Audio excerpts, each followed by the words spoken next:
موجودہ جو انتہائی تشویشناک عالمی صورتحال ہے، اس کا پس منظر کیا ہے؟ اس کے پیچھے کون سے عوامل کار فرما ہیں؟ اور نوع انسانی کے اصل اور مستقل دشمن کون ہے؟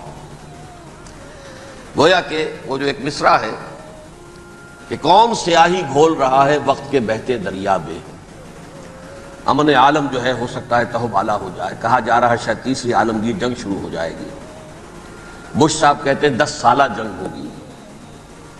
بظاہر تو معاملہ چھوٹا سا نظر آتا ہے، ایک آدمی اسامہ، دھان 500 آدمی، کچھ بھی نہیں۔ پھر یہ افغانستان، اگر آپ ویسے دیکھیں دنیاوی اعتبارات سے، مادی اعتبارات سے، اس کی کیا حیثیت ہے امریکہ جیسے سپریم پاور کے سامنے؟ لیکن کتنا اہتمام ہو رہا ہے، مشرق و مغرب کے وسائل و ذرائع جمع کیے جا رہے ہیں، ادھر میڈیٹرینین میں، ادھر بحر ہند میں، دور تک نیگو گارسیا تک اپنے سارے اڈے جو ہے تیار کر دیے گئے ہیں، بڑے مہیب قسم کے ایئر کرافٹ کیریئرز جو ہیں پہنچ گئے ہیں، وہ ہوائی جہاز جن کی شکل دیکھ کے دہشت آدمی پہ آ جاتی ہے، ان کے غول کی غول پہنچ گئے ہیں۔ یہ سب کچھ کیا ہے؟ کیا ہونے والا ہے؟ اس کے حوالے سے میں آج آپ کے سامنے اس وقت کا عالم کیا ہے، اس کا پس منظر کیا ہے، پیش منظر کیا ہے، کیا ہونے جا رہا ہے، کیا کچھ ہونے والا ہے، اور پیچھے کون اصل کیریکٹرز ہیں کہ جو کار فرما ہے، میں اس کا آج جائزہ پیش کرنے چلا ہوں۔ دیکھیں، سب سے پہلی بات، انسانیت کا اور نوع انسانی کا ازلی اور ابدی دشمن وہ ابلیس اللعین ہے۔ یہ چونکہ چیزیں ایسی ہیں کہ جو ما وراء الطبیعات سے متعلق ہیں۔ ابلیس جن ہے، جن انویزیبل ورلڈ سے تعلق رکھتا ہے، غیر مرئی جو نظر نہیں آتی۔ فرشتے انویزیبل ورلڈ سے تعلق رکھتے ہیں، غیر مرئی جو نظر نہیں آتے۔ یہ ہم جو ہیں اور یہ حیوانات دنیا میں جو ہے یہ مرئی ہے، ویزیبل ہے۔ آج کا عام ذہن جو انسان کا بن چکا ہے، سائنٹزم جسے کہا جاتا ہے، سائنسی نقطہ نظر، اس کا عام لوگوں پر بھی اثر یہ ہوا ہے کہ جو انویزیبل ورلڈ ہے اس کی باتوں کی طرف توجہ نہیں کرتے۔ ہاں، عقیدہ تو ہے کہ ہے، جن بھی ہے، فرشتے بھی ہیں، لیکن کوئی ان کی اہمیت ہماری نگاہوں میں نہیں ہے۔ ساری نگاہیں مرکوز ہے visible world, physical world. Meta physics کا تو مضمون بھی اب سمجھ رہے ہیں کہ ختم کر دینا چاہیے، یونیورسٹیز سے فلسفے کے ڈپارٹمنٹس ختم ہو رہے ہیں، کیا ضرورت ہے اس کی؟ اصل شے یہ دنیا ہے، یہ عالم ہے، یہ کائنات ہے، یہ مادہ ہے، یہ حیات انسانی، حیات دنیاوی ہے۔ اس پر میرا جو مارکت الارا مضمون تھا 1967 کے جون میں جو چھپا تھا، اسلام کی نشأت ثانیہ کرنے کا اصل کام، کہ جو عہد حاضر کی جو تہذیب ہے اس کے 3 بنیادی اصول کیا ہیں؟ خدا ہے یا نہیں ہے چھوڑو، اس بحث پہ نہ پڑو، کائنات تو ہے نا، مادہ تو ہے نا، روح کوئی شے ہے یا نہیں ہے کیا پتا، کسی نے دیکھی نہیں آج تک، لہذا اس کے بارے میں گفتگو کا فائدہ کیا، وقت کا سیاح۔ عالم آخرہ کوئی ہے یا نہیں ہے کیا پتا، کس نے آ کے بتایا مرنے کے بعد، لہذا اس بحث میں نہ پڑھو، یہ عالم دنیا تو ہے نا، اٹس ویری مچ پریزنٹ، لہذا ساری توجہ اس پر صرف کرو۔ تو خدا کے مقابلے میں کائنات پر توجہ، روح کے مقابلے میں مادے اور جسم پر توجہ، حیات اخروی کے مقابلے میں حیات دنیاوی پر توجہ۔ یہ ہے اصل میں کرکس آف دی میٹر، اس تہذیب جدید کا خلاصہ یہ۔ اس اعتبار سے میں کہہ رہا ہوں کہ بعض باتیں میری آپ کو ذرا ایسی لگیں گی کہ جو شاید ماحول سے کچھ زیادہ متعلق نہیں، لیکن وہ دین کی بڑی بنیادی بات ہے۔ دیکھیے، اللہ تعالیٰ نے جو مخلوقات پیدا کی ہیں ان میں ایک تقسیم تو ہو سکتی ہے ذی حیات اور بغیر حیات، جاندار چیزیں اور بے جان چیزیں۔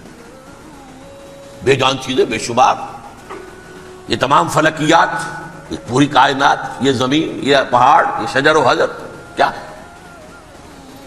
لیکن ایک ہے جاندار۔ ان جانداروں میں ایک تقسیم ہے، 2 کا تعلق غیر مرئی دنیا سے ہے، انویزیبل ورلڈ سے۔ فرشتے جو دکھائی نہیں دیتے، ان کی پیدائش ہوئی ہے نور سے۔ دوسرے جنات جو انسانوں سے پہلے پیدا کیے گئے، آدم سے پہلے. والجان خلقناه من قبل من نار السموم. جنات کو تو ہم بہت پہلے پیدا کر چکے تھے آگ کی لو سے، وہ بھی نظر نہیں آتے. تیسرے انسان اور اس دنیا میں جتنے بھی حیوانات ہیں، ان کا جو مادہ ہے وہ ارض، یہ زمین ہے، یہ مٹی سے بنے، تراب سے بنے، کرسٹ آف دی ارتھ سے بنے. اب ان میں ایک تقسیم ہے. ایک وہ ہے، ان تمام میں شعور تو ہے، حیوانات میں بھی شعور ہے. خود شعوری جسے کہتے ہیں سیلف کانشسنس، یہ صرف تین میں ہے، فرشتہ، جن اور انسان. حیوانات میں خود شعوری نہیں ہے، کانشسنس ہے، سیلف کانشسنس نہیں ہے. ایک تھوڑی سی بات سے سمجھا دوں آپ کو. میں دیکھ رہا ہوں، آپ مجھے دیکھ رہے ہیں.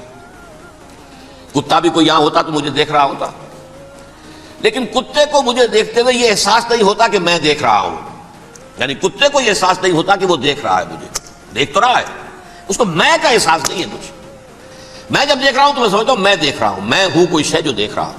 یہ خود شعوری ہے، سیلف کانشسنس. کسی بھی کام کو کرتے ہوئے اپنے وجود کا احساس، میرا فیصلہ ہے، میری رائے ہے. یہ ہے در حقیقت سیلف کانشسنس، انا، سیلف، خودی.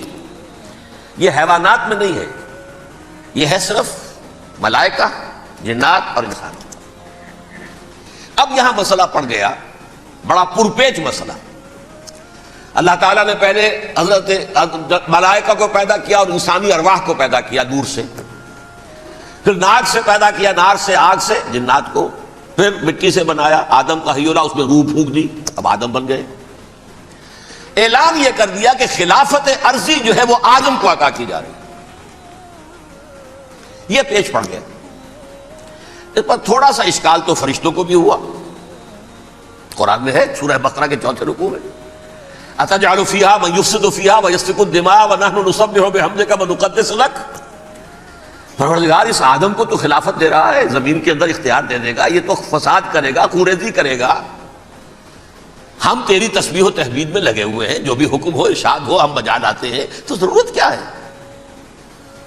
اس کا جواب اللہ نے دیا، انی عالم ما لا تعلمون. میری مشیت، میری حکمت وہ میں ہی جانتا ہوں، ضروری نہیں کہ تم اس کو شیئر کر سکو. لیکن یہ جنات میں سے ایک جن تھا عزازیل.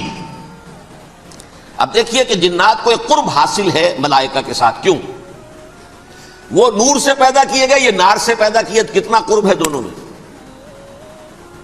انسان پیدا کیا گیا مٹی سے، مٹی انرٹ ہے، آگ بھڑکتی ہے، اوپر اٹھتی ہے، شعلہ زنگ ہوتی ہے، انرجی ہے اس میں. نور اور نار میں بڑا قرب ہے.